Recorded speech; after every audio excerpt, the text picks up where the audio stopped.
how? How did they do it? How did the Oscars manage to have a ceremony without a host to needlessly pad things out, and somehow they still ran over the original allotted runtime? I didn't think it was possible, and yet they did it. And that's not even the worst thing I can say. The 91st Academy Awards was just... it was just awful. This was quite possibly the worst Academy Awards ever. I mean, yeah, the last couple ceremonies that Jimmy Kimmel hosted, those were bad too, but that's because Jimmy Kimmel isn't funny. This was different. The whole thing, if you followed me on Twitter and you saw what I said about an hour in, the only word to describe this ceremony is awkward. Like, painfully awkward. It was pretty much that way from the very beginning, when you had Tina Fey, Amy Poehler, and Maya Rudolph come out to open the ceremony, technically, even though they weren't the hosts, and present the award for Best Supporting Actress. And their little opening routine was just about trying to make all of the mistakes the Academy had made leading up to this ceremony seem like they were no big deal at all. That was the whole joke among the three of them. It was just, come on guys, we know the Academy made some mistakes, but they didn't go through with most of them, so it's not that big of a deal. We're totally still in touch with you guys. But you hear the audience not really laughing all that much at it, and you could see on all three of their faces, on Tina Fey's face, on Amy Poehler's face, on Maya Rudolph's face, all three of them, you can tell they must have been thinking, nobody's buying this BS. All the people watching at home, they know this is all just a big load. And that was just awful. I mean, trying to make it seem like the mistakes weren't really that big of a deal, that's a task that would be difficult for anybody. But the way it rendered three of the funniest women in the industry at the moment not funny, I mean, that says it all. That set the tone. From that point onward, pretty much all of the presentations were awkward. The terrible costumes worn by the people presenting the Best Costume Award, that's the laziest possible joke you could have done for that, and they still blew it. It was still so poorly delivered. Or when they brought in Mike Myers and Dana Carvey to reprise their Wayne's World characters as the introduction for the Bohemian Rhapsody montage.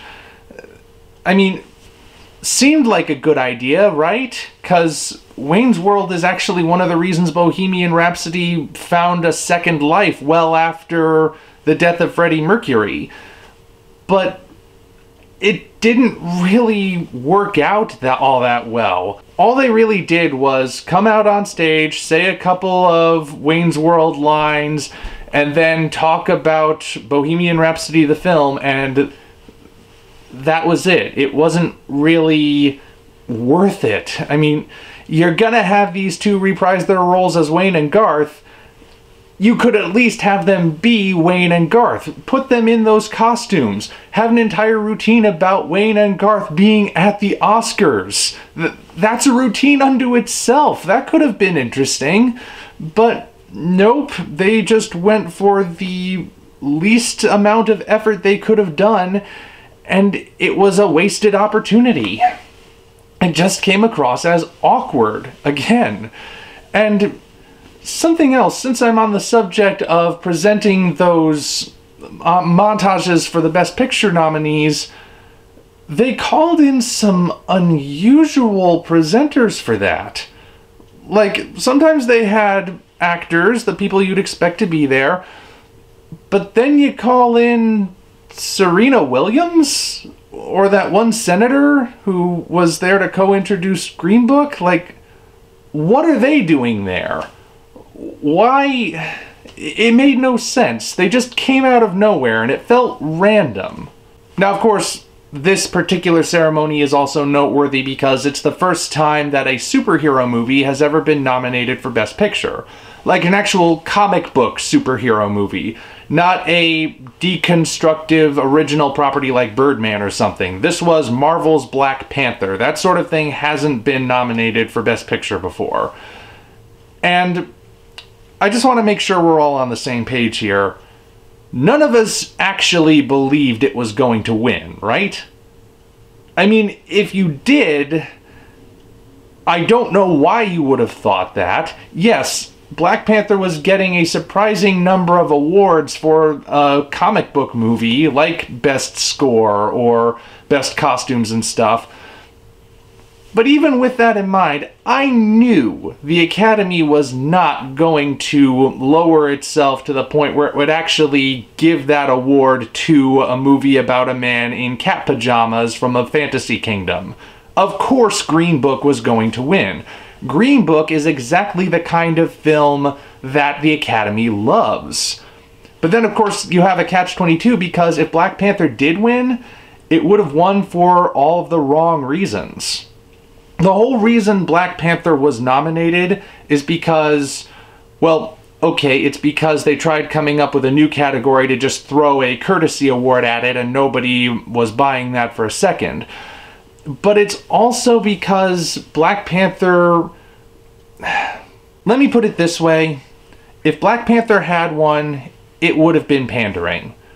Once you take away the perception of viewing the film based entirely on how much melanin content is in the skin of the primary cast, it's no different than any other Marvel Cinematic Universe movie. Looks the same, feels the same, similar music, similar rhythm. It's doing the exact same thing as all the other Marvel movies have done. It would not have won because the Academy genuinely thinks it's worthy. It would have won because they wanted to try and seem hip and cool. But they weren't going to stoop that low. I say that because that's how they would have viewed it. The Academy is not going to give that sort of prestigious award to a funny book film. Of course it's going to go to Green Book. Green Book embodies everything the Academy loves. It's a historical drama, it's about something topical, but not too controversial. Of course it was going to win. There was absolutely no surprise there at all. But where did all this come from? Ultimately, you could say it came from the lack of a host and what happened with Kevin Hart. I'm just going to say it right now. I think the controversy that got Kevin Hart dropped as the host is ridiculous, and I'm not surprised that they weren't able to find anyone else to take his place. Of course nobody's going to want to host the Oscars after that, because I guarantee you, everybody in the world, especially a celebrity, especially one who is of a comedic bend, has said something in the past that would today be off off-color and offensive to whatever group we're trying to build up as victims this time around. And that would have caused even more controversy. Nobody wants to get wrapped up in that. So naturally, everyone's going to say, I'm not touching that with a 30-foot pole. I actually saw an article that put forth the idea of maybe having the Muppets host the Oscars. And when I saw that, I was just like, no, keep the Muppets away from this dumpster fire. And not just because they're flammable, because then you're gonna get the Muppets wrapped up in controversy. Someone will say the Swedish Chef is an offensive stereotype, or that Miss Piggy is a female stereotype, or that Sam the Eagle represents American imperialism, or some such nonsense, and the next thing you know, the Muppets are a controversial subject now. So I'm glad they didn't go with that idea. I don't even think it was really that seriously considered.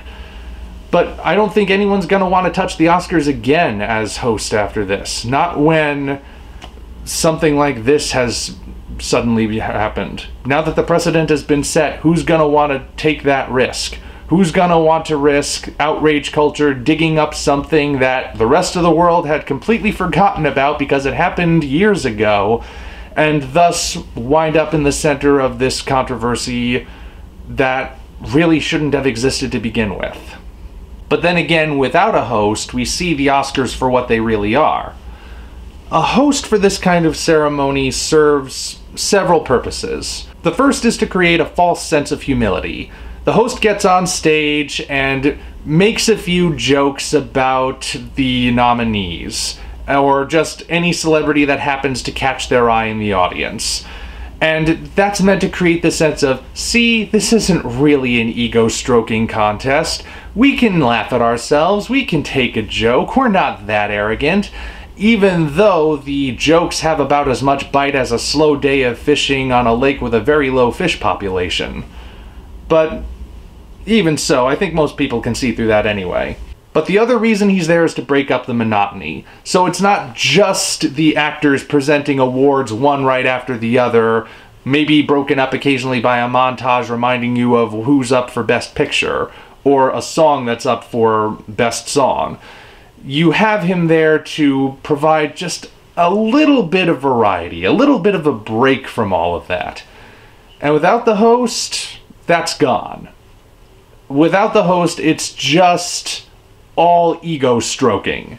It's all Hollywood celebrities patting themselves and each other on the back, being very self-congratulatory about what a stunning job they did last year, and, well, it just winds up feeling... I don't even know what the proper word would be to describe it as, but it's not good. This might be the beginning of the end, folks. It might actually be the end. I know that the reports are saying the ratings for the 91st Oscars were up slightly from last year, which was the all-time low at this point. But I don't think that was necessarily because the Oscars were good.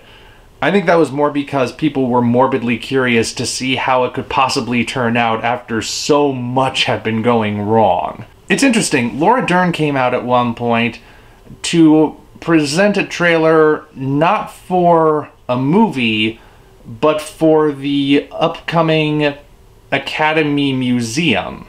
Apparently there's going to be this great big museum they're opening all about the Academy Awards history. After watching the 91st ceremony, I don't necessarily see it as a museum. I see it more as a mausoleum.